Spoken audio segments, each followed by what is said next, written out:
Magandang araw mga ka-agri. Andito tayo ngayon sa isa kong client dito sa 2nd District sa province ng Iloilo. So, meron dito na 300 heads na layer chicken decal white na na-deliver nung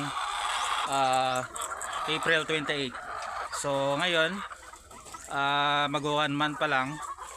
Tinanong ko yung caretaker dito, bali nasa 92 to 95% na yung nangingitlog. So meron na rin yata dito kanina na egg scale namin, medium to large, and then may lumalabas na XL. So maganda yung pangingitlog nila, yung mula nang dumating maganda yung kalagayan ng mga manok, and then mataas yung kanilang production.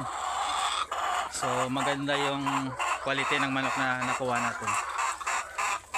Kaya andito ako ngayon para i-check yung kalagayan ng mga manok ng ating client, kasi part pa ito ng technical services saka support natin sa mga baguhan sa pagmamanok. So hindi lang tayo nagde-deliver, kundi ginagawa natin, check pa natin after na ma-deliver yung manok nila kung ano yung masuggest natin ng mga gamot, kung may mga sakit o wala.